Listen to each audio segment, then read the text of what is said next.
Olá, queridos irmãos, queridos amigos, graça e paz da parte do Senhor Jesus seja sobre todos nós, sobre as nossas famílias. Amém?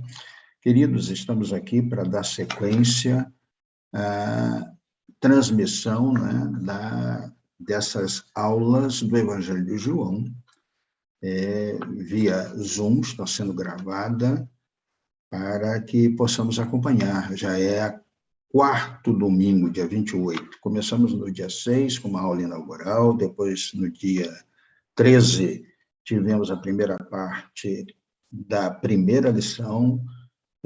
Semana passada, o pastor Silvaldo pôde nos trazer a segunda parte da primeira lição. Estamos aqui hoje para vos falar acerca da segunda lição. A segunda lição, a lição de número 2, é o Verbo encarnado, e diz respeito a todo o capítulo 1 do Evangelho de João. Amém? Vamos buscar a Deus. Senhor, nós te agradecemos por esta grande oportunidade de aqui estarmos, conduzidos pelo teu Santo Espírito, guiados, ó Deus, pelos ensinamentos da tua palavra. Ó Deus, que todos possamos estar plenamente e perfeitamente unidos através de Jesus, aquele que se deu por todos nós, Pai, para aprendermos e para disseminarmos este evangelho precioso, que é o poder de Deus para salvar a todo aquele que crê. Nós queremos te pedir, nesse momento, que o Senhor nos oriente, que o Senhor abençoe a todos quantos irão assistir a esta videoaula, que eles se sintam tocados pelo teu Espírito e desejosos fiquem de em todo o tempo conhecer-te melhor através do teu Filho e sob a égide do teu Santo Espírito. Ó Deus, fica conosco. Muito obrigado por tudo que o Senhor está nos permitindo experimentar neste tempo. Assim, oramos com os corações agradecidos em nome de Jesus. Amém. Queridos, como já havíamos dito antes, nós estamos, então, com o propósito, nesta manhã, de lhes trazer uma lição muito importante, tá? É o primeiro capítulo, tá bom? Então, nós vamos buscar, neste momento, estar apresentando a vocês o versículo que nós podemos dizer que é o versículo-chave dessa lição. Está aqui, ó. João, capítulo 1, versículo 14. Ele diz assim: aquele que é a palavra tornou-se carne e viveu entre nós. Vimos a sua glória, glória como a do unigênito, vindo do Pai, cheio de graça e de verdade. Essa é a versão NVI, Nova Versão Internacional. Na versão Nova Almeida atualizada, nos diz assim: e o verbo, ao invés de citar, e aquele que é a palavra, diz: e o verbo se fez carne e habitou entre nós, cheio de graça e de verdade, e vimos a sua glória, glória como do unigênito do Pai. Amém? O objetivo que temos ao longo desses próximos minutos para com cada um de vocês, e que vocês peçam a Deus que Deus abra o coração de vocês para vocês entenderem isso, é que você já deve fazer isso, mas agora com mais ênfase, com mais certeza, mediante a sua fé, você possa sempre dizer para si mesmo e tornar isso público para todos aqueles que estão ao seu derredor: Jesus Cristo, de fato, é o próprio Deus encarnado em semelhança de homem. Tá certo? Muito bem. A essência de nossa fé cristã fundamenta-se em cima de um patamar que é crermos que Jesus Cristo é Deus. Já no primeiro século, existiam um grupo de pessoas, naquele tempo ainda não eram os gnósticos, mas eram os protognósticos, que fazia com que o evangelho, que estava sendo amplamente difundido desde Jerusalém até a Ásia e até a Europa, sofresse alguns embates. E João, que conviveu com essas ameaças, o gnosticismo, que era uma heresia que rondou a igreja nos 3 primeiros séculos, busca enfatizar uma verdade incontroversa. O Filho de Deus, o Verbo, a Palavra, o Logos eterno, se fez carne e veio habitar entre nós, esteve entre nós.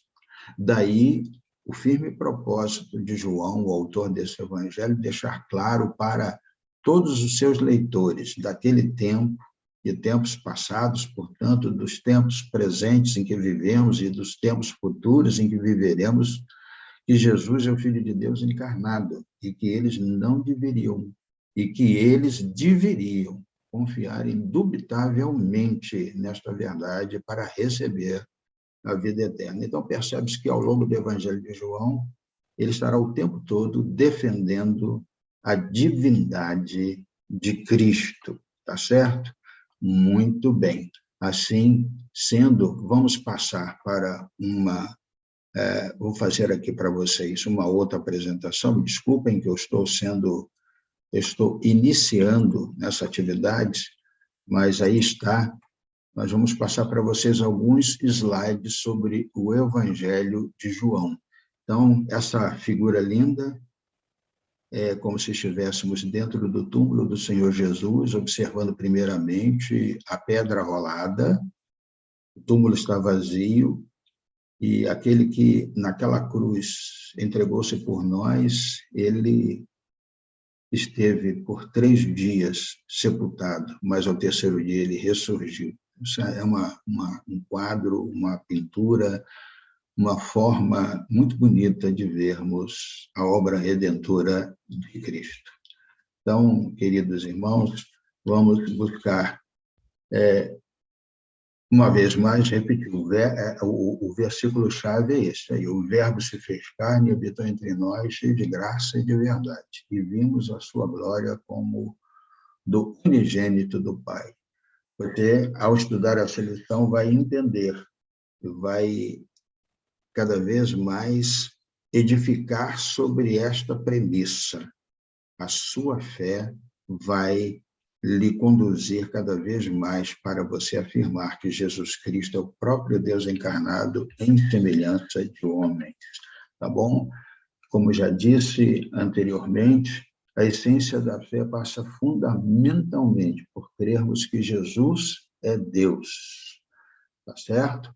Já falamos sobre esse aspecto que o estudo do primeiro capítulo enfatiza que no primeiro século homens questionavam a messianidade e a divindade de Cristo, o que levou o apóstolo a registrar informações preciosas sobre Jesus, defendendo a divindade dele. As pessoas buscavam questionar a messianidade de Jesus. Observem bem, a messianidade. Significado de messianidade é um adjetivo, qualidade de quem é Messias, redentor, o redentor enviado por Deus. Isso no cunho ou sob o aspecto religioso.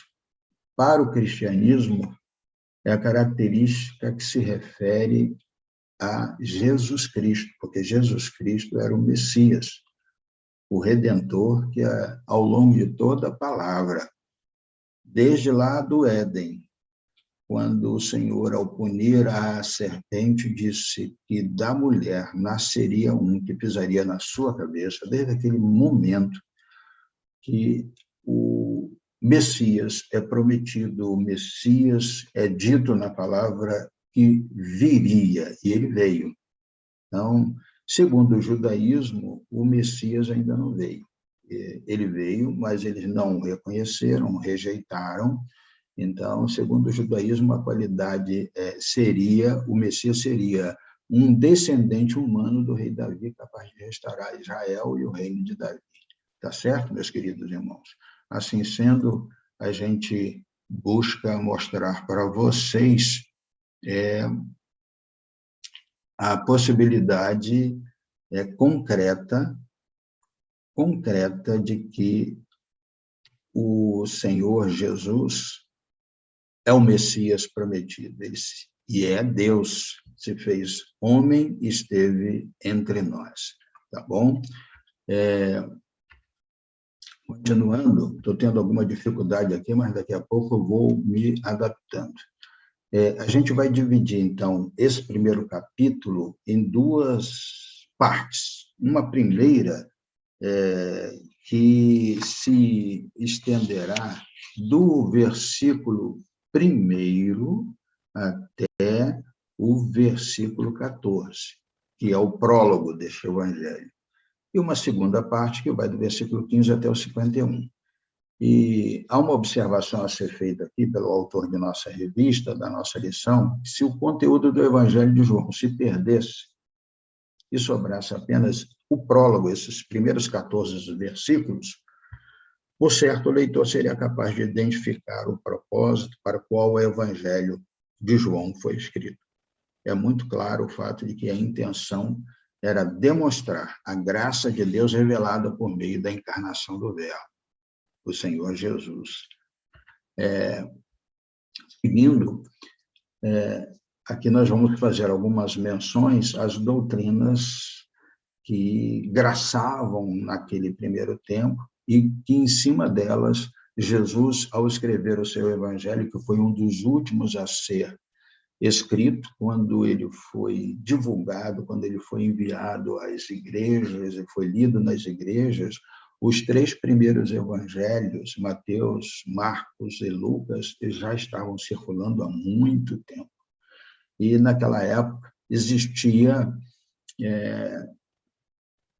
uma doutrina, deísmo, que considera a razão como a única via capaz de nos assegurar da existência de Deus. Então, isso ainda hoje é considerado e é tido como uma das bases do ateísmo desse tempo. O que é isto? Para estas pessoas que entendem, que creem que essa doutrina tem lugar de destaque em seu coração e que buscam cada vez mais se aprofundarem, eles dizem que a razão, o intelecto, é a única caminho, a única via, o único roteiro capaz de nos assegurar da existência de Deus.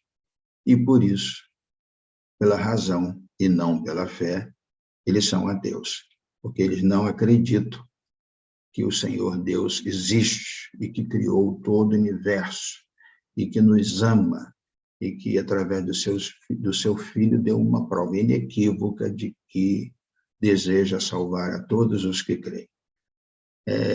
Esse deísmo, ele ensina que Deus criou a humanidade e depois foi embora, deixou-a ao léu, deixou-a só. Já, por outro lado, o cristianismo assim não nos ensina. O cristianismo ensina que Deus é o criador da humanidade, como os deístas também afirmam. Só que a ama tão profundamente que se infiltrou na história em semelhança humana para resgatá-la. Depois nós faremos menção desse texto, que está lá em Filipenses, no capítulo 2.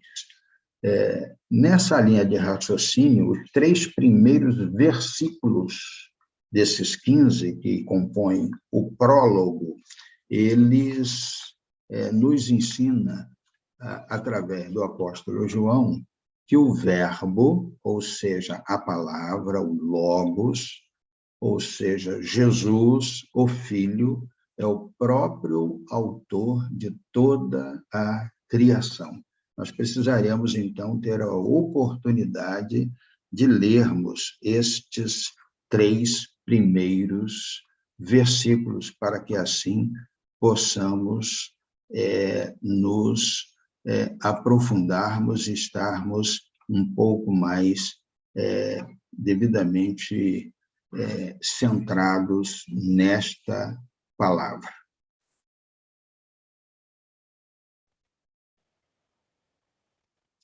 Muito bem, vamos, nesse momento, ler esses 3 primeiros versículos. João 1, a partir do versículo 1, os 3 primeiros versículos.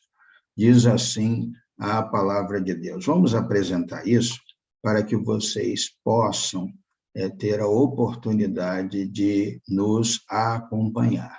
Vamos lá. Diz assim: no princípio, está aqui, ó. No princípio era o Verbo, e o Verbo estava com Deus, e o Verbo era Deus. Ele estava no princípio com Deus. E versículo 3, todas as coisas foram feitas por ele, e sem ele nada do que foi feito se fez. Amém? Muito bem, vamos voltar àquele slide anterior. Nessa linha de raciocínio, nesses 3 primeiros versículos, João ensina que o Verbo é o próprio autor de toda a criação. Não há conclusão mais plausível e óbvia senão a de que Jesus é o próprio Deus encarnado, pois João mesmo testificou: o Verbo estava com Deus e o Verbo era Deus. Portanto, é importante que todo o Evangelho seja lido nesta perspectiva, que Deus se fez homem, encarnou-se e viveu entre nós, esse mesmo Deus, autor de toda a criação. Nos lembramos que no Gênesis, nos capítulos primeiros, no primeiro capítulo, há uma menção na primeira pessoa do plural, façamos. Então, não era só uma pessoa, era mais de uma pessoa. Também lá está dito, está registrado, o Espírito de Deus pairava sobre as águas. Então, a triunidade estava em plena ação lá no Gênesis, na criação, como está em plena ação aqui. E isso nos é dito, nos é ensinado através do Evangelho de João. Isso está claro. Jesus é o próprio Deus homem que esteve entre nós. Amém, queridos? O apóstolo ainda revela que Jesus Cristo é a própria vida, e ele faz uma comparação muito esclarecedora, porque ele compara Jesus à luz. Então, ele diz que Jesus Cristo é a própria vida e que esta vida é a luz. Para o quê? Para o homem enxergar seu estado deplorável de condenação. E isso está registrado nos versículos 4 e 5. Tá certo? Vamos lá mostrar para vocês. Eu estou aqui buscando aprender a fazer essas mudanças. Não sei se vou conseguir dessa vez, mas nós tentaremos. Tá certo, meus irmãos?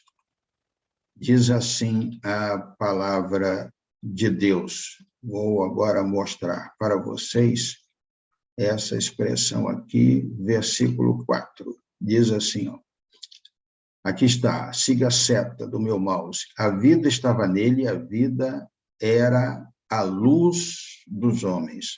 A luz resplandece nas trevas, e as trevas não prevaleceram contra ela. Tá certo? Esses são os versículos 4 e 5. Você não tem a sua revista, mas a revista também não tem cada um dos versículos. Bom que você nos acompanhe com a sua Bíblia aberta. Vá acompanhando aí para que nós possamos sermos bem-sucedidos nesse propósito que estamos tendo de compartilharmos com vocês estas telas. Tá certo? Então, vamos voltar aqui. Muito bem. Então, está aqui, o apóstolo ainda revela que Jesus é a própria vida, que esta vida é a luz, tá certo? Para o homem enxergar seu estado deplorável de condenação. A parte B do versículo 5 pode ser traduzida de duas formas: as trevas não a derrotaram ou as trevas não a compreenderam, ou seja, compreenderam essa luz e também não puderam derrotar essa luz, porque a luz, aonde ela chega, ela derrota, ela extingue as trevas, tá certo? A segunda opção parece ser a mais apropriada e dá o sentido de que o perdido não entende o que é salvação. Assim aconteceu comigo, eu creio que tenha acontecido com você.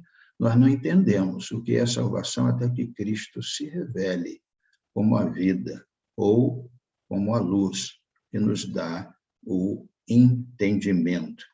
Assim nos diz Efésios 2:8. Muito bem. Vamos trabalhar aqui. Efésios 2:8 diz assim: porque pela graça vocês são salvos, mediante a fé. Mediante a fé. Isto não vem de vocês, é dom de Deus. Amém, queridos? Muito bem. Continuando. Vamos aqui avançando. É claro que Deus utiliza o homem como instrumento para ecoar. E aí, sabermos, nos lembrarmos que, ao estudarmos o Evangelho de João, nós temos um objetivo. Ao longo de todos esses estudos, nós entendemos que, através do estudo do Evangelho de João, nós podemos fazer uma introdução ao evangelismo pessoal. Nossa igreja está seriamente empenhada, ao longo deste ano, de ganhar vidas para Cristo. Há até uma meta, de que nós possamos batizar no próximo mês de outubro, quando a igreja estará completando o seu jubileu de diamante, 60 vidas. E isto quer dizer que deveremos pedir a Deus que nos impulsione, nos dirija, para que venhamos a fazer evangelismo pessoal, evangelismo intencional. Então, é claro que Deus utiliza o homem como instrumento, a mim, a você, para o quê? Para ecoar a mensagem de salvação, como se vê nos versos de 6 a 9. Eu não vou voltar lá não, para sermos um pouco melhor, eu vou acompanhando com a Bíblia, meu querido. O versículo 6 diz assim: houve um homem enviado por Deus, e o nome dele era João. Este veio como testemunha para testificar a respeito da luz, para que todos viessem a crer por meio dele. Tá certo? Então, houve um homem, João Batista, tá? O versículo 9 diz assim: a verdadeira luz que, vinda ao mundo, ilumina toda a humanidade. Tá certo? Isto já é até um cumprimento da profecia, porque Isaías, no capítulo 40, no versículo 3, não sei se você vai ter tempo, querido, de chegar até lá, mas você pode repetir depois desse vídeo, pode anotar aí ao lado, mas eu posso ler para você, para nos adiantarmos. Em Isaías 43 nos diz: uma voz clama, no deserto preparem o caminho do Senhor. No ermo façam uma estrada reta para o nosso Deus. Confiram lá. Isaías 43. Deus usou João Batista para ser o prenunciador da vinda do Messias. E ele pregava no deserto: arrependam-se. Arrependam-se. O batismo de João Batista era um batismo que era promovido após a pessoa declarar o seu arrependimento. O texto também mostra que o homem é rebelde, pelo menos o suficiente para rejeitar tão grande salvação. Por isso que não devemos nos desanimar quando nos aproximamos das pessoas e quando buscamos levá-las ao conhecimento de Cristo. Muitos vão rejeitar. Assim nos diz os versículos de 10 a 13, né? E que nós podemos dizer assim, o Verbo estava no mundo, o mundo foi feito por meio dele, mas o mundo não o conheceu. O Verbo era Jesus, ele veio ao mundo. O Verbo, Jesus, participou na criação do universo, do mundo, mas o mundo não o conheceu. Ele veio para o que era seu, e os seus não receberam. Mas a todos quantos o receberam, deu-lhes o poder de serem feitos filhos de Deus, a saber, aos que creem no seu nome. O versículo 13 diz, os quais não nasceram de sangue, nem da vontade da carne, nem da vontade do homem, mas de Deus. Amém, queridos? Então, assim, estamos bem explicados, eu quero crer, acerca desta vinda do Senhor Jesus.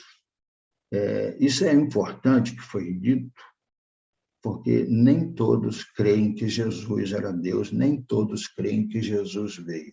E nós temos algumas seitas, algumas, vamos dizer assim, religiões que negam a deidade de Jesus. Os Rosa Cruz, aqui não é a Moreque, tá, meus queridos? O erro é a Morque. A Morque quer dizer, daqui a pouco eu consigo dizer para vocês o significado dessa expressão, tá bom? Continuando, os testemunhas de Jeová, tanto os Rosa Cruzes quanto os testemunhas de Jeová, eles negam que Jesus é Deus. Também o espiritismo kardecista nega a divindade de Jesus. O mormonismo, para os mormons, Jesus é filho, para Jesus é filho, Deus como qualquer outro homem. Para os mormons, Jesus é filho, Deus como qualquer outro homem. Para eles, Jesus não compartilha da mesma essência do Pai. Lembre-se que o próprio Senhor Jesus declarou, eu e o Pai somos um. Eles não acreditam que Jesus tem a mesma essência do Pai, e Jesus, eles entendem que Jesus não é Deus, mas simplesmente homem. Também o movimento da Nova Era acredita que Jesus foi apenas um mestre iluminado, que inaugurou a Era de Peixes, que dura desde o início dessa nova era, desde a vinda de Jesus, o tempo foi, a partir do momento que Jesus veio ao mundo, a contagem do tempo foi interrompida e iniciada uma nova. Essa nova iniciou-se no ano 4 depois de Cristo, e se estenderá, segundo esse movimento da nova era, até 2146, quando virá a era de Aquário. Então, são situações que existem que nós devemos nos precaver. Jesus é Deus, feito homem, tá bom? Como já dissemos, nos dias do apóstolo João, existia um tipo de proto-gnosticismo, e eram os primeiros ensaios do que viria a ser o gnosticismo, que se desenvolveria no século seguinte. Dos 3 primeiros séculos, os gnósticos estariam rondando, melhor dizendo, a igreja. Eles ensinavam que a matéria humana é essencialmente má, e se a matéria é má, Deus não poderia se tornar matéria, carne humana, pois nesse caso Deus se tornaria ou seria mau. Nesse sentido, o proto-gnosticismo propõe que a encarnação do Verbo não existiu. Então, o apóstolo João, no versículo 14, dedica a confrontar integralmente este pensamento herege, né? Então, no versículo 14, nós temos a expressão, e o Verbo se fez carne. E vamos examiná-lo por parte. E o Verbo se fez carne. Verbo é uma palavra que indica ação. João chama Jesus de o Verbo, o Logos. De acordo com 1 João, aí já João escrevendo as suas cartas, nós vamos até lá, nesse momento, buscar verificar isso. João,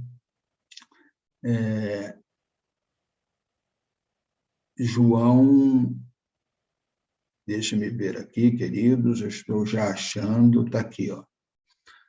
1 de João, capítulo 1, versículos 4, os 4 primeiros versículos. Olha o que o João escreveu na sua carta, não no seu evangelho. O que era desde o princípio, o que ouvimos, o que vimos com os nossos próprios olhos, sim, porque João foi testemunha ocular de tudo isto. O que contemplamos e o que com as nossas mãos podemos apalpar a respeito do verbo da vida. E a vida se manifestou e nós a vimos e dela damos testemunho. E anunciamos a vocês a vida eterna que estava com o Pai e nos foi manifestada. O que vimos e ouvimos, anunciamos também a vocês, para que também vocês tenham comunhão conosco. Ora, a comunhão é com o Pai e com o Filho, Jesus Cristo. E escrevemos essas coisas para que a nossa alegria seja completa. Então, o verbo se fez carne, e a palavra verbo, a expressão verbo é indicação, né? Pular, comer, saltar, jogar, né? Isso, o verbo da primeira conjugação, que saiu aqui sem querer, mas eu também posso citar outros. Aliás, eu havia falado comer, né? Partir, né? Mentir, são ações, né? Verbo, indicação. E João chama Jesus de o verbo. E como já lemos lá em 1 de João, Jesus é a palavra que estava no princípio de todas as coisas, gerando a ação criadora do universo. O Criador de tudo se fez carne. Amém? João descreve como Deus Criador se fez humano. E habitou entre nós. Esse é o versículo 14. Tá? E o verbo se fez carne e habitou entre nós. A palavra traduzida habitou está relacionada com a palavra tenda ou tabernáculo. O versículo levou os leitores de João a se lembrarem da tenda do encontro, que era o tabernáculo que acompanhava o povo de Deus ao longo de toda a jornada no Êxodo, né? Então, essa tenda do encontro ficou cheia da glória de Deus. Em Êxodo 40, 34 e 35, nós podemos ler o seguinte, eu vou ler aqui para vocês para podermos nos adiantar. Então a nuvem cobriu a tenda do encontro, e a glória do Senhor encheu o tabernáculo. Moisés não podia entrar na tenda do encontro porque a nuvem permanecia sobre ela e a glória do Senhor enchia o tabernáculo. O sentido é que Jesus é a manifestação, ou criar uma expressão aqui, como o autor da lição criou, a tabernaculação da glória de Deus entre os homens. Quando Jesus esteve em nós, quando Jesus esteve conosco, veio ao mundo, a glória de Deus veio e habitou entre os homens. Então, a palavra tabernacular significa habitar, morar. Jesus, ao estar entre nós, trouxe a glória de Deus. Ele, num certo sentido, num sentido amplo, ele é a religação, ele é a reconciliação entre cada um de nós e Deus. Esse é o papel que o Senhor Jesus veio exercer entre nós. E, finalmente, no final desse capítulo 14, e cheio da graça e de verdade, vimos a sua glória, glória como do unigênito Pai. Ora, como já dissemos há poucos momentos atrás, a glória segundo o mundo, a glória que melhor dizendo, a glória que o Senhor Jesus trouxe-nos foi a glória de Deus. Agora, nós, humanamente falando, nesses tempos, entendemos que, segundo o mundo, glória é ter muitos bens, muito poder aquisitivo, muito estudo, títulos de PhD, com a vinda de Jesus até nós devemos imaginar glória num outro sentido, no sentido mais amplo, no sentido mais da vontade de Deus. Jesus nos ensinou um novo conceito de glória. A glória de Cristo, sabe qual é? E a nossa glória também deve ser assim, realizar a obra do Pai. A obra dele foi única e feita de uma única vez, mas nós devemos continuar a realização, a propagação, a disseminação dessa obra através do ensino do Evangelho. Tá certo? Então, a glória de Cristo consiste em realizar a obra do Pai. No Evangelho de João, a glória está relacionada a fazer a vontade do Pai, ou seja, sermos obedientes. Portanto, a encarnação de Jesus não anulou ou diminuiu sua divindade, mas revelou o amor de Deus pelo homem caído, a partir da perfeita demonstração da humanidade.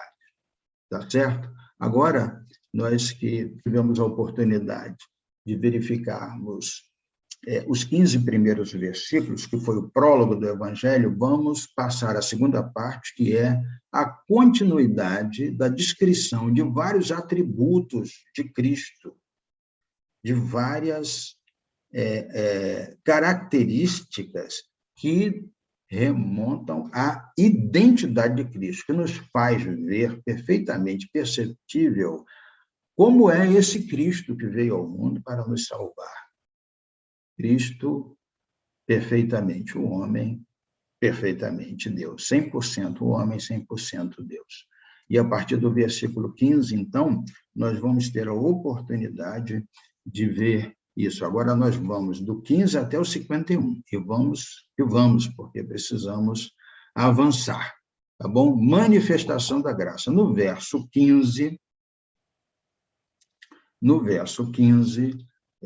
nós vamos encontrar a seguinte expressão: João dá testemunho a respeito dele e exclama: este é aquele de quem eu dizia, ele vem depois de mim, mas é mais importante do que eu, porque já existia antes de mim. Esse João ao qual nos referimos é o João Batista. Ele agora vai estar, por um bom momento, por um bom tempo, dando-nos testemunho de que Cristo é Deus, tá certo? Então, isto é a manifestação da graça. Se há um bem que tem um valor que não se pode aferir, é a graça de Deus. Porque se não for a graça, conforme temos ouvido ao longo de nossa vida cristã, se não for a graça, nós estaríamos irremediavelmente perdidos. Então, no versículo 15, vemos que João Batista nasceu e exerceu seu ministério antes de Jesus, porém ele declara que a sua posição enquanto um profeta é totalmente inferior à de Cristo. Entre os dois há uma distinção assim de grande amplitude, porque é como comparar o infinito e o finito, o eterno e o temporal. Então, João Batista ensina que ele, juntamente com todos os demais eleitos, que somos nós, somos apenas receptáculos da graça de Deus por meio de Jesus. Assim diz o versículo 16, capítulo 1, versículo 16, porque todos nós temos recebido da sua plenitude graça sobre graça. Então, graça é superior até mesmo à lei de Moisés.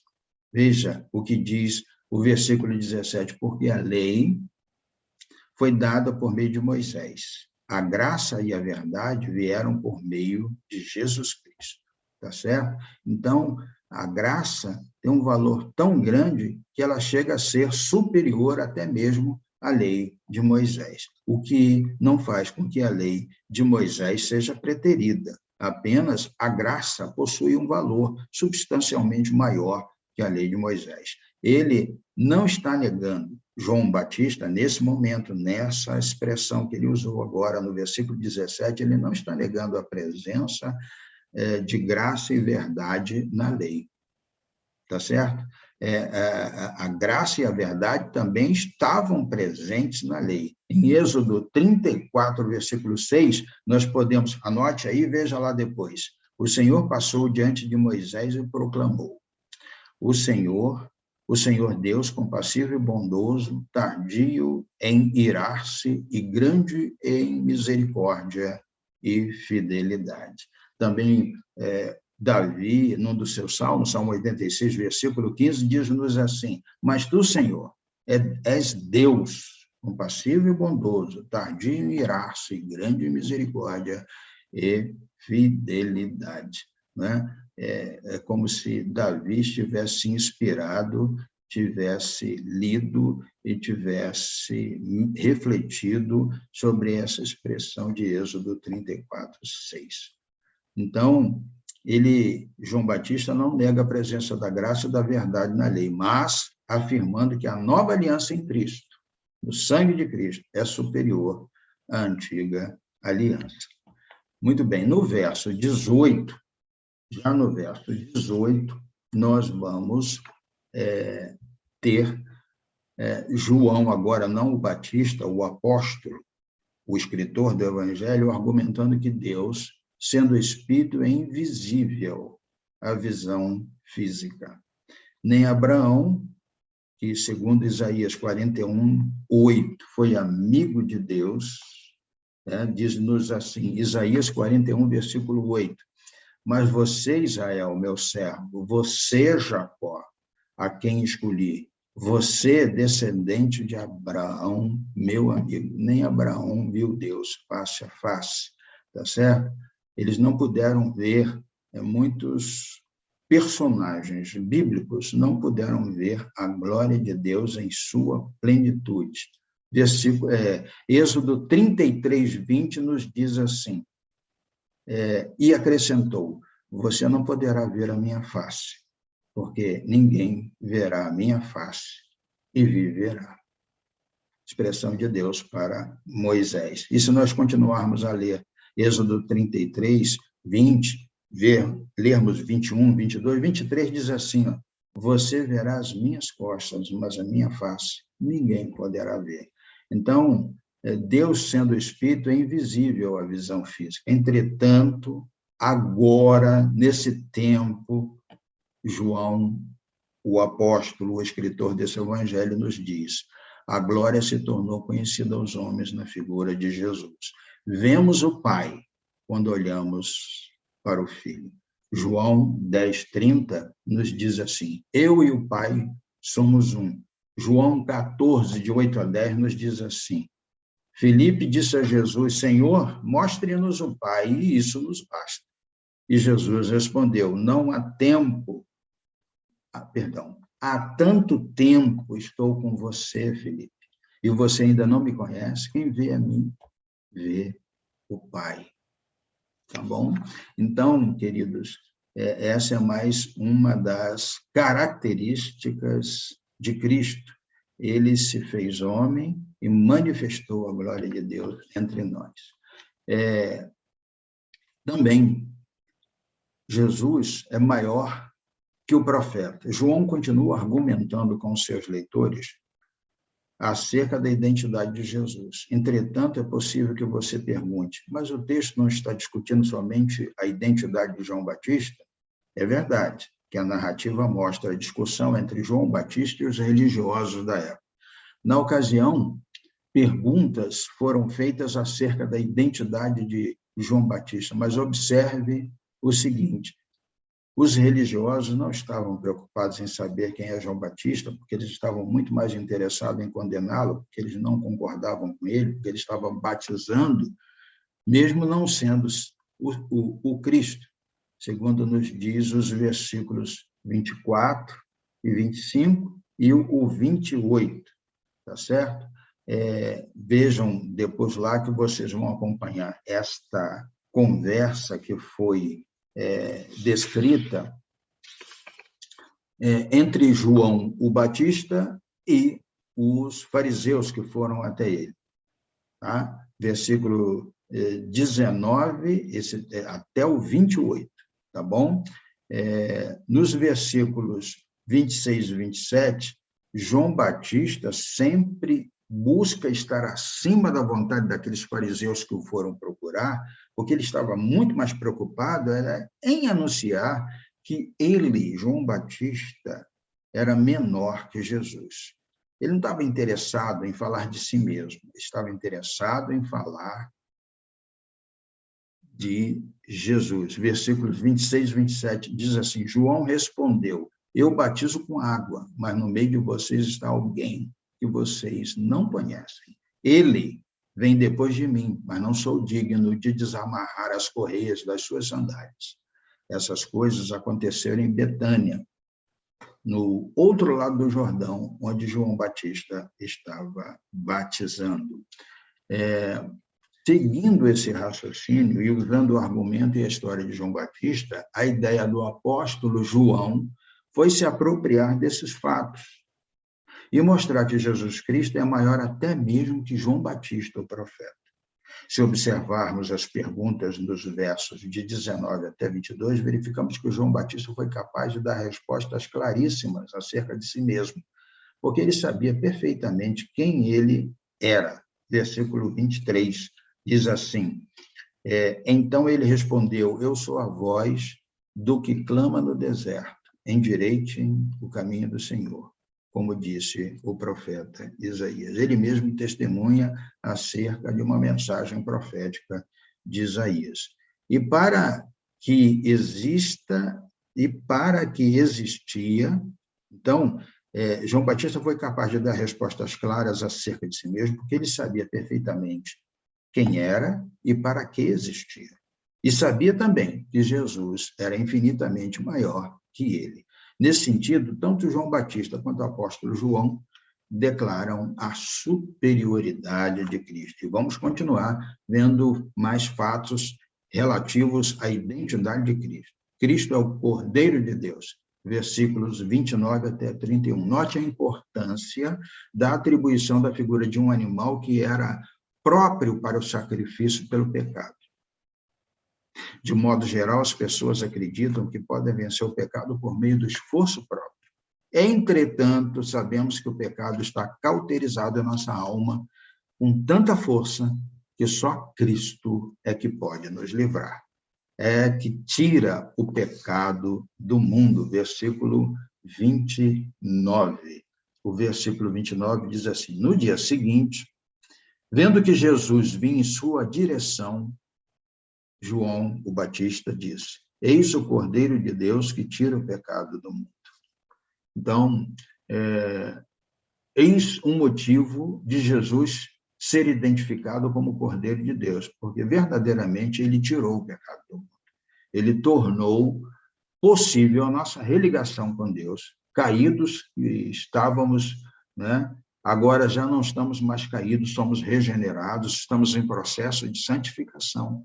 E devemos confirmar isso a todos quantos estão ao nosso redor. João Batista novamente chama a atenção para a sua declaração anterior, no versículo 30. Ele diz que este é aquele a respeito de quem eu falava. Depois de mim vem um homem que é mais importante do que eu, porque já existia antes de mim. Então, ele chama a atenção com relação a essa declaração do versículo 30 e define o propósito do seu batismo, revelar o Salvador. Versículo 31 diz: eu mesmo não o conhecia, mas vim batizando com água a fim de que ele fosse manifestado a Israel. Amém, queridos? Então, continuando, o Filho de Deus, Cristo, o Filho de Deus, amém? Cristo, vamos repetir, às vezes a gente pode ficar esquecido do que já dissemos antes, né? Mas sobre a identidade de Cristo, ele veio para manifestar, para a manifestação da graça. Ele é maior que o profeta, ele é o Cordeiro de Deus. Agora vamos tecer algumas rápidas considerações sobre o fato que ele é o Filho de Deus, versículos 32 a 34. E João testemunhou, dizendo: vi o Espírito, esse é o versículo 32, tá? vi o Espírito descer do céu como pomba e pousar sobre ele. Então, quando Jesus foi batizado, o Espírito desceu sobre ele, o que foi testemunhado por João Batista.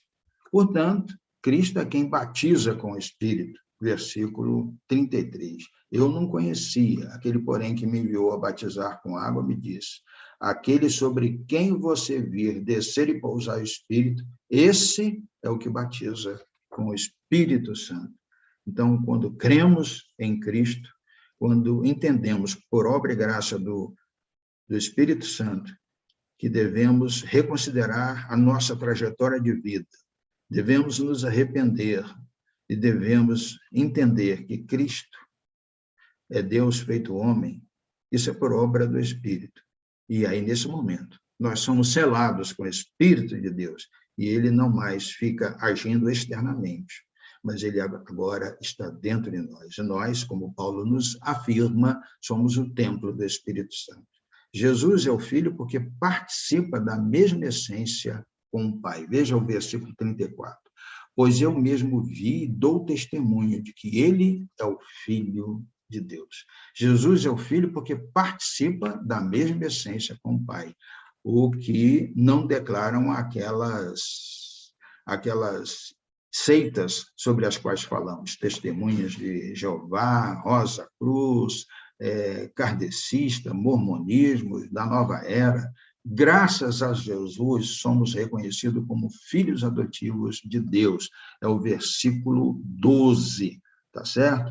Graças a Jesus, somos reconhecidos como filhos adotivos de Deus. O versículo 12, que já lemos, diz assim, mas a todos quantos o receberam, deu-lhes o poder de serem feitos filhos de Deus, a saber, aos que creem no seu nome. Em Romanos, vai haver uma ênfase também a esta questão de sermos filhos adotivos de Deus e co-herdeiros da eternidade. Vamos ler Romanos 8:17? Diz assim, e se somos filhos, somos também herdeiros de Deus e co-herdeiros com Cristo, se com ele sofremos, para que também com ele sejamos glorificados.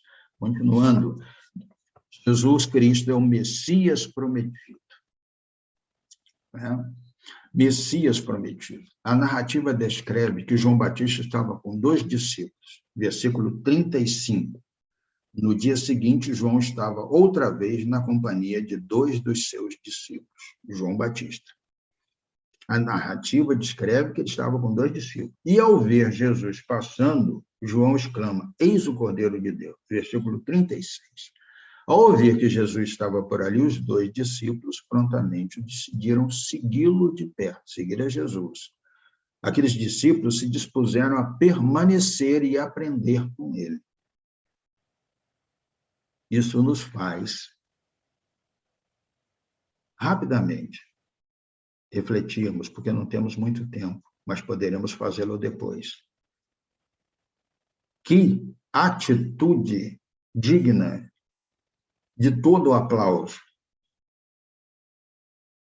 2 homens já sendo devidamente trabalhados pelo Espírito Santo, decidem segui-lo de perto. Eles se dispuseram a permanecer e aprender com ele. Nada pode ser comparado, queridos, ao privilégio de aprendermos com Jesus. Versículos 38 e 39. Jesus, voltando-se e vendo que o seguiam, disse-lhes, o que vocês estão procurando? Eles disseram, Rabi, onde o Senhor mora? Jesus respondeu, venham ver. Então eles foram, viram onde Jesus estava morando e ficaram com ele aquele dia. Era mais ou menos 4h. Na sequência, lemos algo extraordinário. André, o irmão de Simão Pedro, era um dos que tinha ouvido o testemunho de João e seguido a Jesus. André era um daqueles 2. Ele encontrou primeiro o seu próprio irmão, Simão, a quem disse, achamos o Messias. Messias, queridos, quer dizer Cristo. E o levou até Jesus. Versículos 40 e 41. tá certo? Então, é bom estarmos estudando a palavra de Deus, sabermos que Jesus é o Filho de Deus, que ele é o Messias prometido. Agora vamos aprender que Senhor, Jesus é Senhor e Rei. E serão os últimos versículos desse primeiro capítulo, versículos 43 em diante. João Batista sai de cena, nesse momento, para visualizarmos o momento em que Jesus encontra Filipe, que, por sua vez, encontra Natanael. Novamente, o tema da lei está em evidência, e seria natural esperar por isso, já que o contexto é totalmente judaico. Versículo 45 diz-nos assim, a palavra de Deus, Evangelho de João 1:45. Filipe encontrou Natanael e lhe disse: achamos aquele de quem Moisés escreveu na lei e a quem se referiam ou se referiram os profetas. Jesus, o Nazareno, filho de José. Que bênção! Então, da criação, lá no Éden, até o final do Pentateuco, de Josué até Malaquias, o último dos profetas do Velho Testamento, o ponto central é Cristo. Filipe reconhece a messianidade de Jesus e a declara com toda a convicção a Natanael. Note o ceticismo de Natanael no primeiro momento, porque foi dito que Jesus era o Nazareno. Versículo 46, vamos lê-lo mais uma vez. Então, Natanael perguntou, de Nazaré pode sair alguma coisa boa? Filipe respondeu, venha ver. Vem e vê. Filipe o convida para testemunhar. Rapidamente, a atenção de Jesus se volta para aquele novo discípulo que já trazia consigo o temor de Deus. Versículo 47 diz-nos assim, Jesus viu Natanael se aproximar e disse a respeito dele, eis um verdadeiro israelita em que não existe fingimento algum.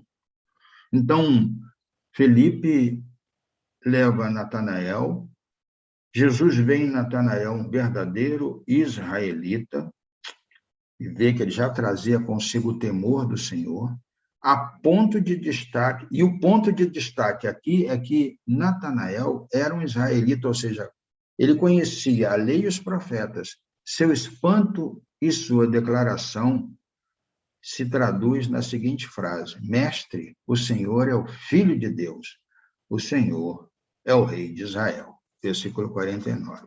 Essas duas expressões revelam sua autêntica crença no Messias prometido, que faria coisas grandiosas. Versículos 50 e 51. Diz-nos assim, é o que Jesus respondeu. Você crê porque eu disse que tinha visto você debaixo da figueira. Hoje você verá coisas maiores do que estas. E acrescentou, em verdade, lhes digo que vocês verão o céu aberto e os anjos de Deus subindo e descendo sobre o Filho do Homem. Amém, queridos? Então, eis aí a apresentação de Jesus. Não nos esqueçamos de que, ao abrirmos, nós dissemos que o título dessa lição era o Verbo encarnado. Criamos nisso.